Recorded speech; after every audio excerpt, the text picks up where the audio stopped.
How are you guys doing? Great. It's another 9/11.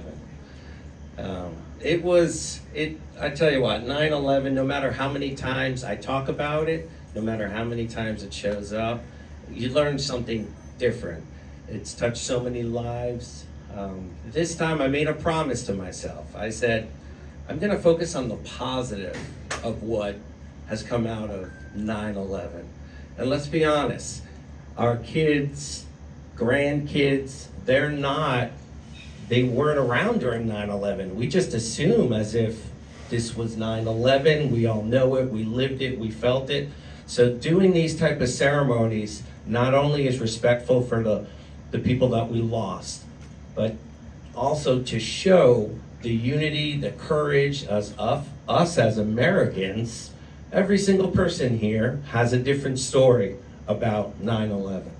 Where were they? Where were they? What was happening? What the weather was like? All around the country. I'm from New York. I have family that worked in the Trade Center, but they thankfully were okay. But I had a couple of high school friends that lived in the Trade Center, and they passed. Parents passed.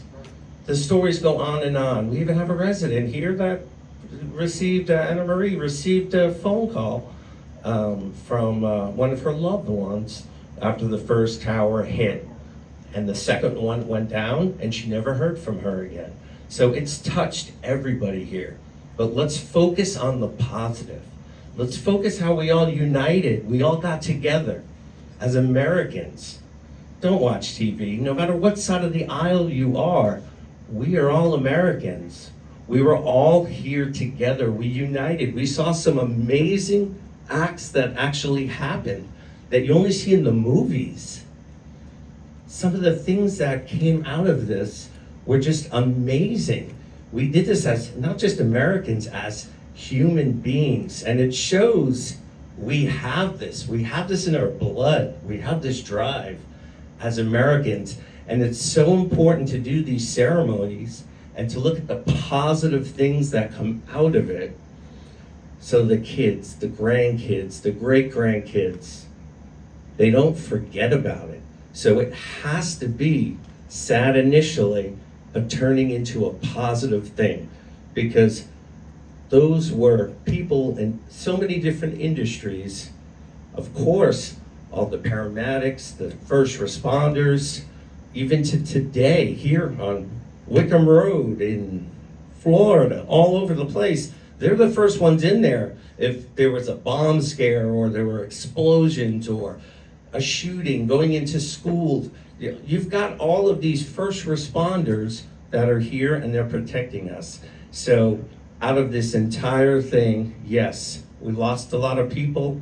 We're showing a lot of respect, but let's just focus on what we're capable of doing. The sky is the limit, and it showed, and it's really important for us, no matter what side of the aisle you guys are on, from what country you're from, what part of the country you live in, we're all Americans. We are all strong, and if something like this were hopefully never happens again, but it will, we know something will happen, we can all learn what we learned from and continue to be strong and better than ever. So without further ado, I'd like to introduce Erin with Vitas, and she's brought a whole gang, and I appreciate you coming here and doing your whole ceremony. Wasn't trying to steal the thunder, but 9/11, there's no such thing as saying too many things about it, really. So thank you for coming. Thank you for the wonderful cake too. Oh, my pleasure. And I will turn it over to you, Erin. Thank you.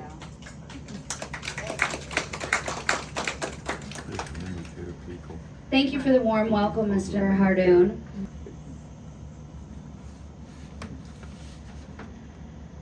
Good afternoon, and thank you for allowing us to celebrate this important occasion in our nation's history, the 9/11. My beloved, please join me in prayer. We remember our loving Lord of history and remembrance we remember. We remember when the towers fell and the lives were lost.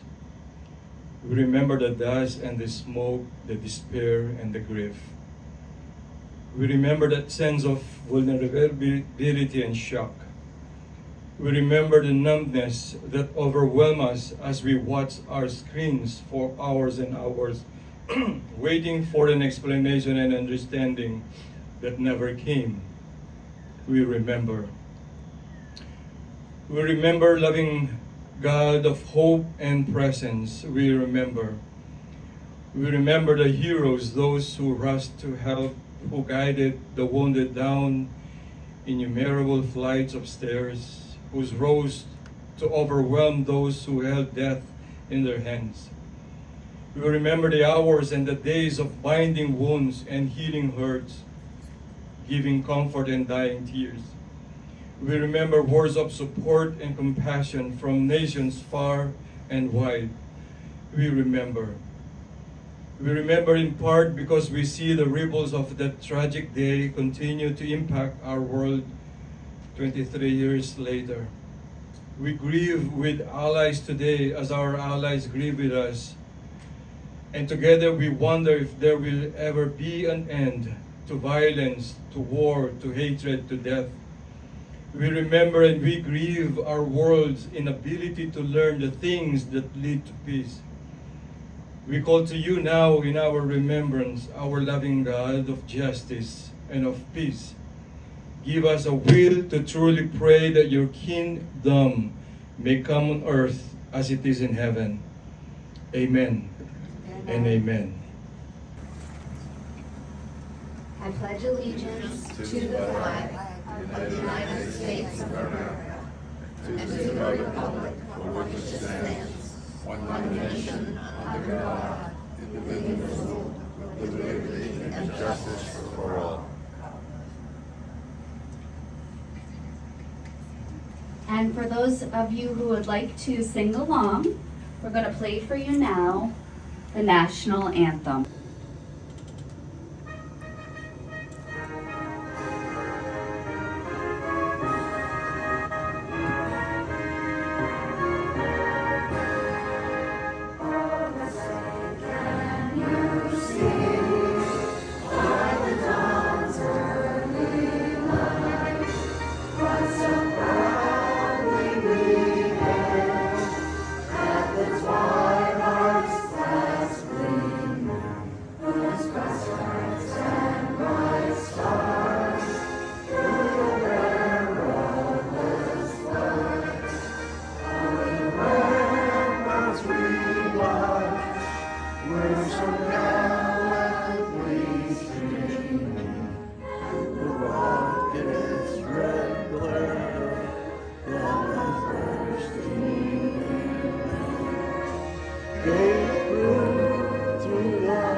Well, thank you guys so much for participating with us today in this important observance. As I shared, my name is Erin Nagel, and I am your VITAS Hospice representative.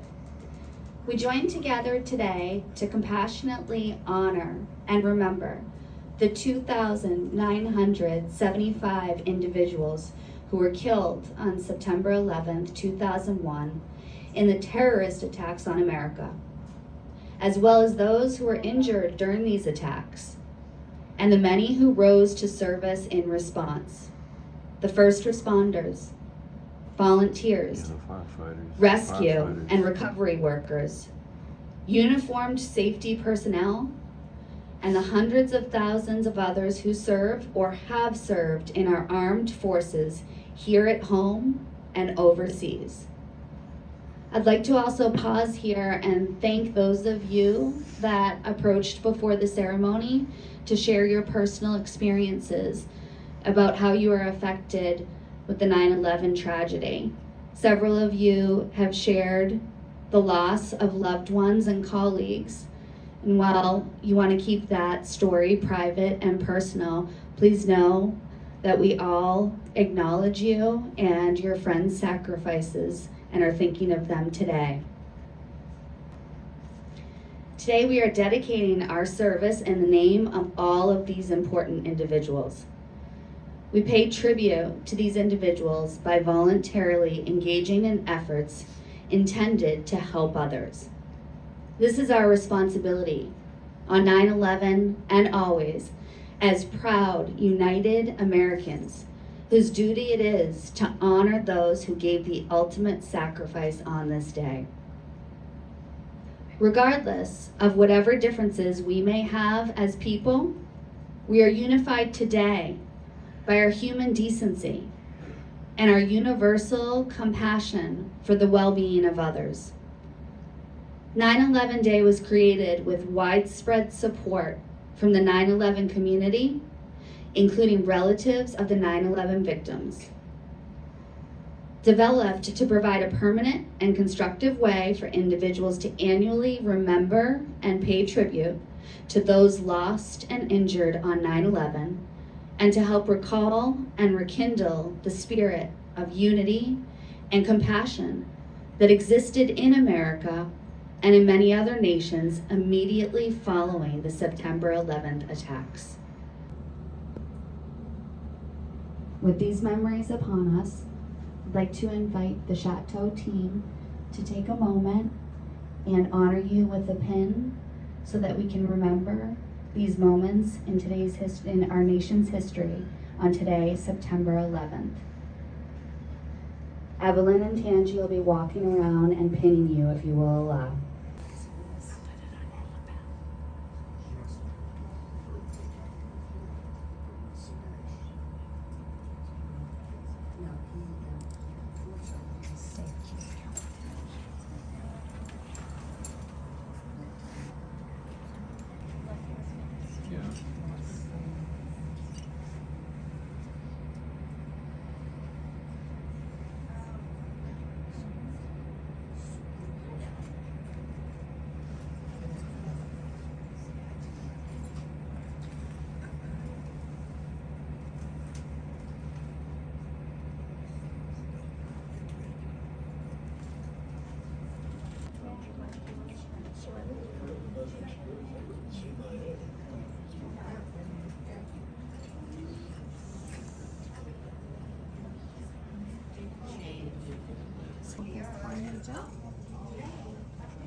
Did you have it on the blue shirt?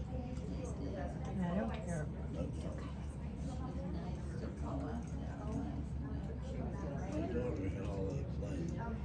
But thank you. You're welcome.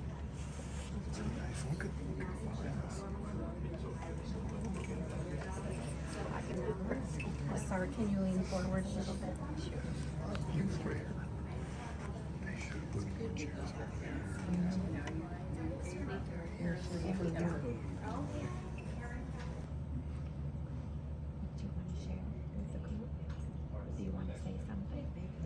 This is Anna Maria's niece.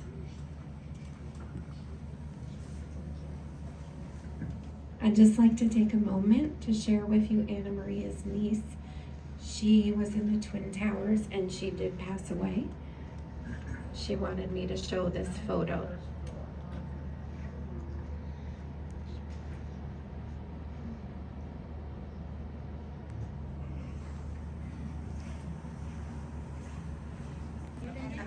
Along those same lines, my husband was a head trader on Wall Street, and when the planes hit the World Trade Towers, his office was actually on Fifth Avenue, so he was not affected personally. But we lost so many friends and went to so many funerals during that time that it was just absolutely incredibly awful. And unless you can live through something like that and know people that you've had dinner with, that you've played cards with, that you've gone to parties with. It is just a crisis beyond comprehension. Excuse me, thank you. For sharing. A little shaky, but I can sit down this way. How it affected 3,000 families and relatives is unbelievable. But part of that I'm so close to, I'm a retired firefighter, and we lost 343 brothers at that fire. They didn't have to, all of them didn't have to be in there. The chief of the department, the deputies, they didn't have to be in there. They volunteered to go in there to help out because of the rescue was so difficult. You had to rescue every so many 20 stories, elevators would move over and shift to another shaft. So it was so difficult. But we lost 343 firefighters. We lost 89 policemen from the Transit Authority of New York Police Department. They didn't have to be in there. Their job is not for fires, but they volunteered their life to go in there and help carry the people down. And two of my firefighter buddies that were involved told me a story how they had a elderly woman in a wheelchair. I forget what story they were on. And they carried it down. And two of them volunteered to carry her all the way down different levels. And they got her out safely. I mean, and they went back in again and they lost their life. But most touching of all is my son, 2 weeks before 9/11, got married. And we had their wedding reception out in Montauk, Long Island, at our home. And on that plane, on the second plane, me and him, from Boston, was his best man from the wedding and his wife. He was the steward and his wife was the stewardess on that same flight. And they don't allow that, but they gave an exception because they were going on vacation that night, he and his wife.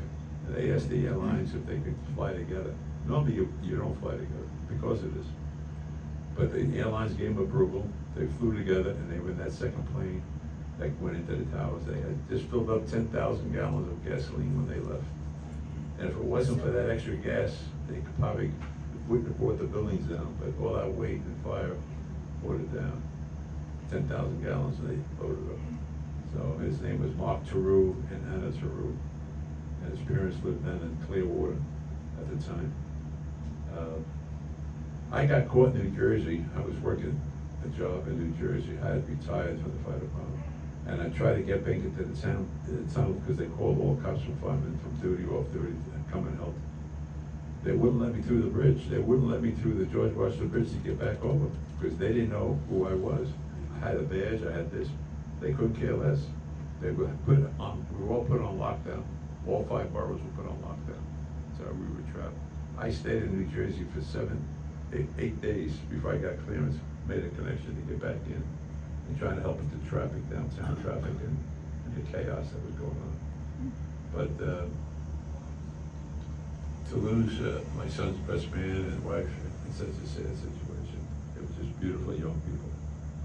So keep them in your prayers. Mark Theroux and Anna Theroux. Thank you. Laura's husband was also in the tower, and he lost a couple of friends. So keep him in your prayers as well. And what's his name, Laura? Jerry.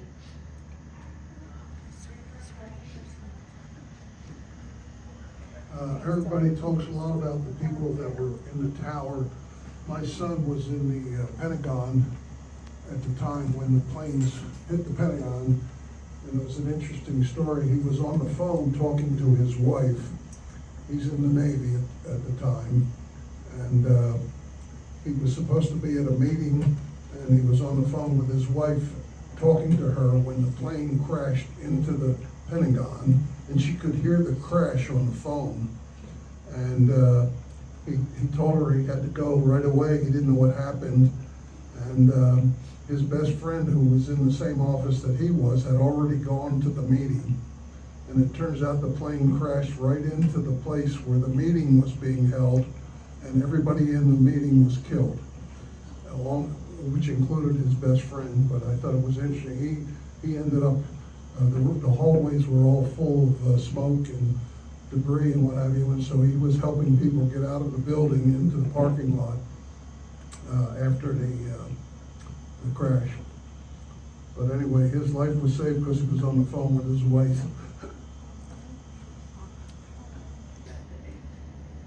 Thank you each for your honesty and bravery in sharing your personal stories about how 9/11 has affected you and your loved ones. Keeping these individuals in mind, I'd like to welcome Chaplain Soul to lead us in the closing prayer for today's ceremony.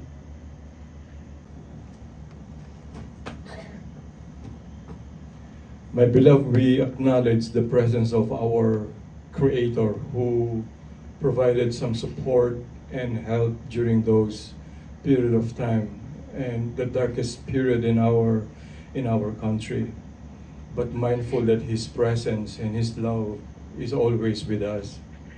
And thank you all for bringing those beautiful memories and experiences. That's why we are so blessed and fortunate because of you, the greatest generation in the face of the world.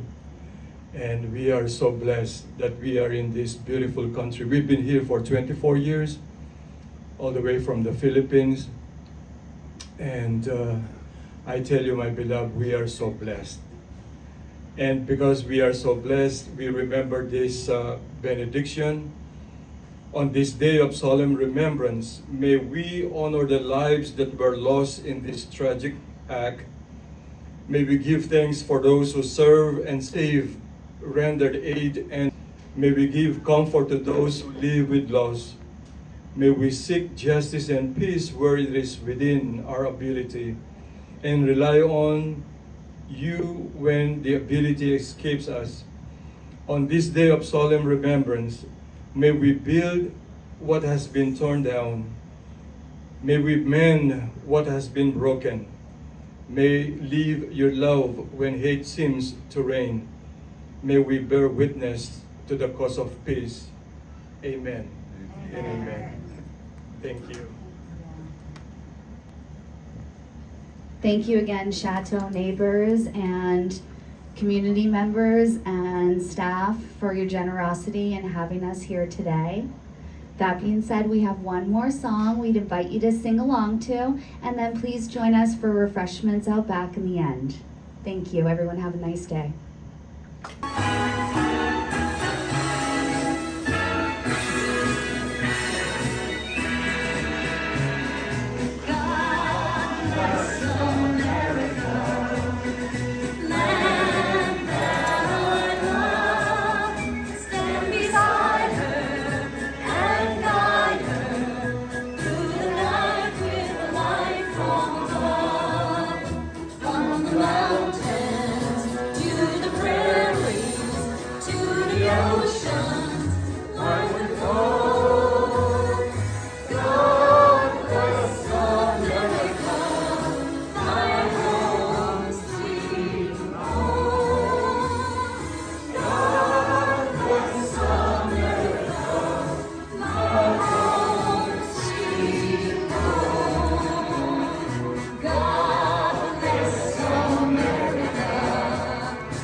Yes!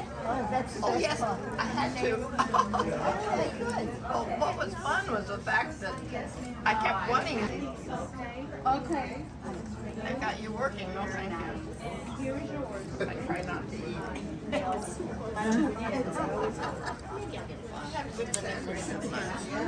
good. I'll leave it my own. You're welcome.